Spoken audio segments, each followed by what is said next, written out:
What's up, guys? I'm Cody Brockway, and you're back with another live stream of Brockway's Vinyl Bites. Yeah, now usually I've got some people who accompany me on these things, but I'm doing solo dolo tonight. Yeah, rocking the live stream thing all by myself. Actually, I was going to be accompanied by a guy named Wayne Fisher, who you might know. He does a lot of features over on the Prague Corner. And he's also got his own channels, Prisms of Prague and A Pocket Full of Heat. He actually had the idea to join me for a stream tonight. But then just today he realized he had some holiday-related obligations that he actually had to tend to, so he couldn't make it to the stream tonight. But that's okay. We're here and ready to rock. And so just getting into it, we've finished the entire 12 Days of Progmas series. We've covered lots of great music. Some of at least one or two of the albums we're talking about again here today because they're so good. Hey, Kyle, how you doing? I'll post the link if you wanna jump in here. Hold on, let me pull it up here. StreamYard. I'm not good at this technical stuff.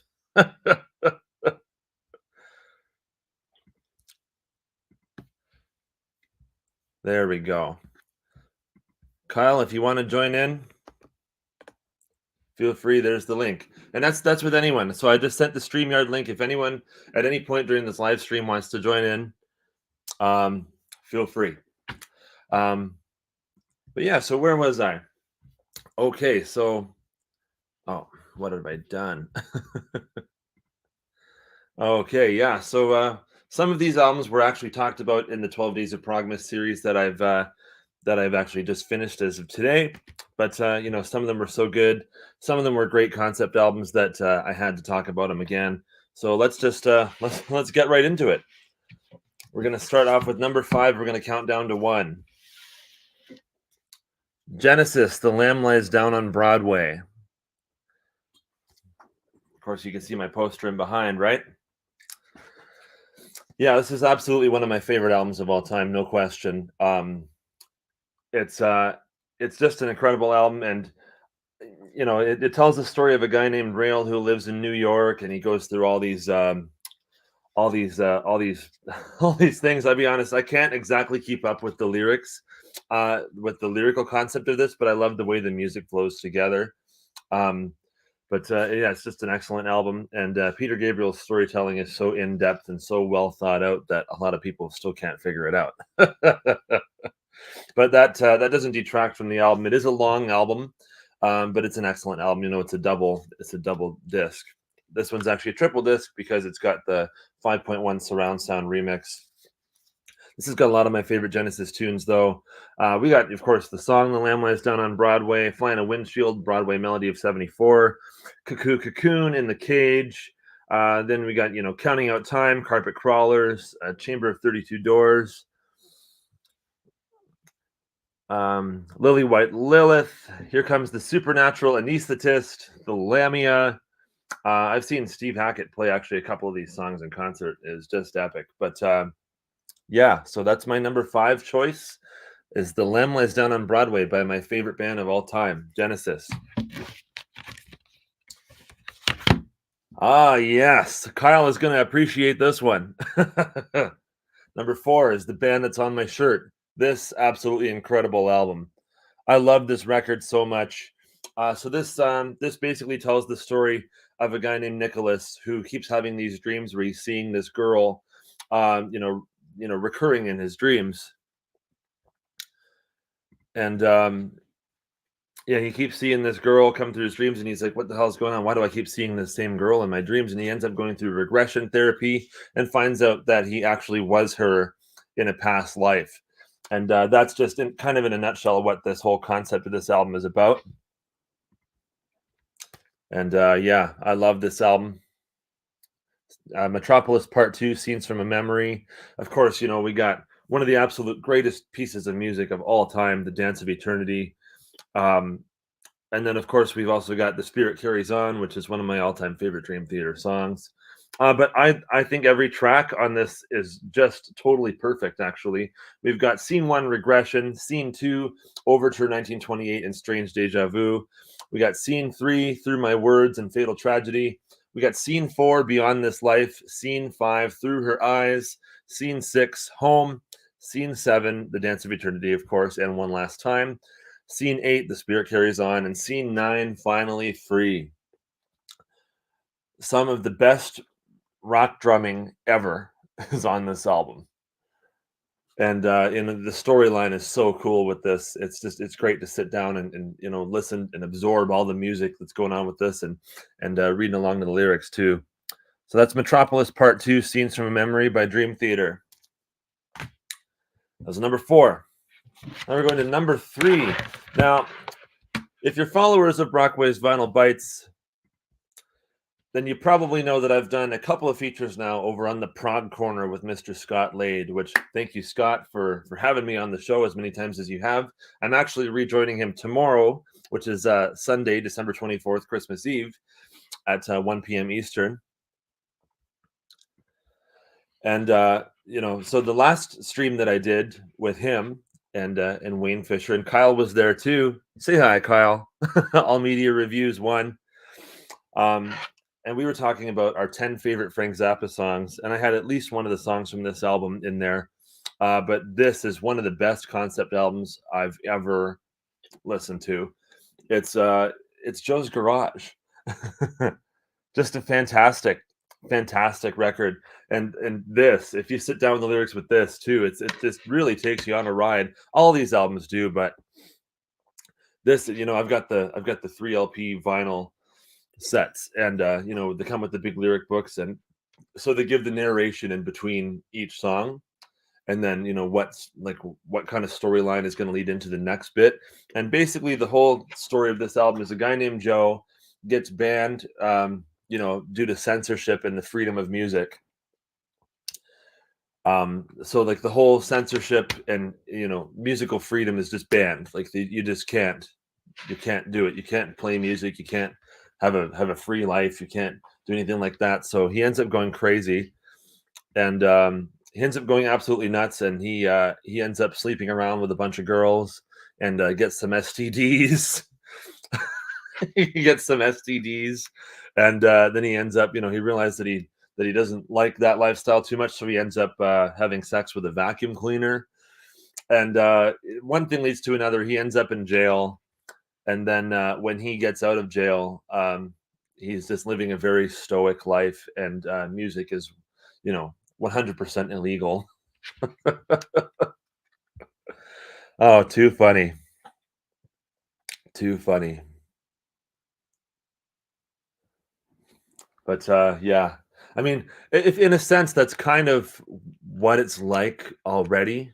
Like, if you think of all the great music that you don't hear of because the radios don't want you to hear it, if you look at what's going on FM these days, it's like you're not going to hear any of these albums. Like, well, okay, maybe at least one of these albums you'll hear, but not most of them. That's Joe's Garage. Just an absolute masterpiece. And of course, Vinnie Colaiuta's drumming on it, and Frank Zappa, the compositions, if you're a Zappa fan, the compositions are absolutely insane. So that, don't have to say too much about that.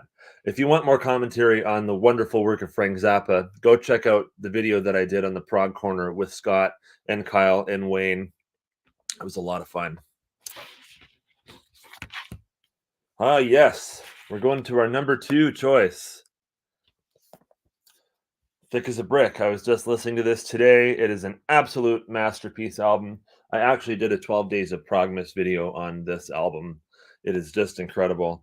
It tells the story of this 8-year-old genius, Gerald Bostock, and that's Winston Churchill actually giving him an award there, if you can see that cover there. But it's got the whole newspaper articles and cool things about him and why the kid's a genius and so on and so forth. It's also got the lyrics and stuff inside as well. This is actually the CD and DVD version, so it's the Steven Wilson remixes. And it's got the surround sound mixes and all that cool, fun stuff. Oh, this was fast. Oh boy. Can any of you guess what number 1 is going to be? Number 1 Number one. Now there's tons of albums that I could have picked to be in this list, but this is my five, and I couldn't change them. They had to be these five albums. What do y'all think number one is going to be? Kyle guessed it. It's The Wall. I listened to this the other day, was checking to see if it was still the greatest concept album of all time, and well, it is. It is just an absolute masterpiece, and that's pretty much universally accepted as this album being just one of the most incredible albums. Um, here's the inside sleeves and such. This album tells the story of a guy named Pink who is a had a lot of troubles with his childhood, sort of similar, parallel lines kind of to Roger Waters, who wrote the whole thing. But it tells the story of a guy named Pink. Goodbye Blue Sky. That's right. Goodbye Blue Sky. Great song.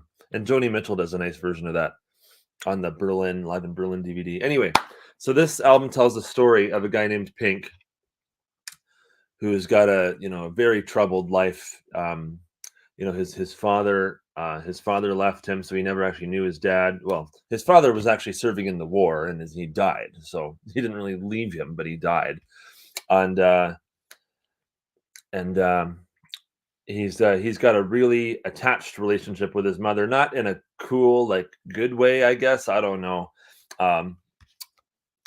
But he ends up getting into a band, and he's got lots of drug problems and so on and so forth.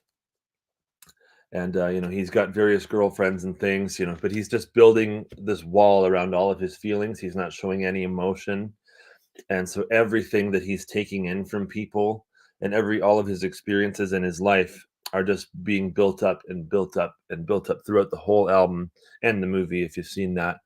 But then at the end of the movie, everything just goes when they go tear down the wall. Tear down the wall. But yeah, and so the storytelling on that is just absolutely incredible, and the way the songs flow into each other. It's got Comfortably Numb. It's got Mother. It's got, of course, Another Brick in the Wall Part 1, Happiest Days of Our Lives, and Brick in the Wall Part 2 and 3. We got One of My Turns, Young Lust, The Trial. I love The Trial. Hey You. This album is a masterpiece. It's definitely incredible. Poor Pink. I hope he recovered after all the things he was bottling up inside and eventually just let go. I hope he's doing okay now. Maybe they should make a wall too. Not. But yeah, absolutely incredible album.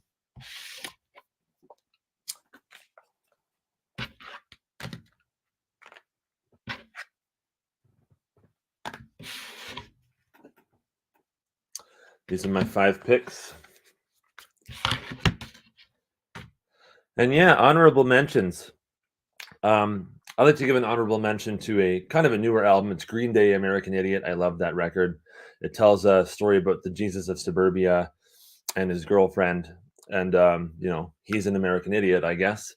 And, the Who have a couple. They got Quadrophenia. They got Tommy. They got lots of great, they actually have quite a few good concept albums, the Who.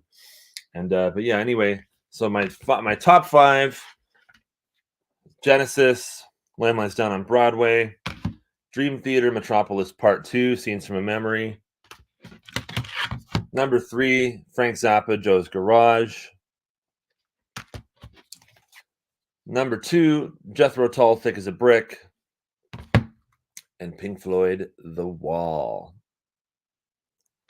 Awesome. Okay, well, I guess that wraps us up for the evening. I'm so sorry that Wayne Fisher could not join us, but maybe next time, right? We do live streams every Saturday night here, even on December 23rd, so close to Christmas. So come join me tomorrow. I'm actually going to be on the Prague Corner at 1 p.m. Eastern Standard Time. That's Christmas Eve, and we're going to be talking about the Mount Rushmore of Prague.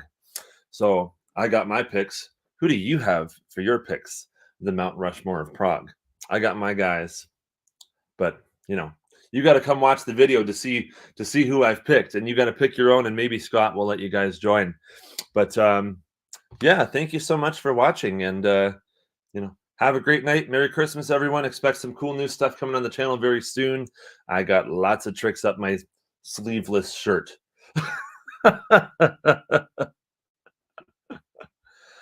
All right, guys. Thank you so much, and we'll see you all tomorrow on the Prog Corner. Much love from Brockway's Vinyl Bites. Happy holidays, Merry Christmas, Happy Hanukkah, whatever you celebrate. Enjoy it. Have a great night, my friends. Thank you.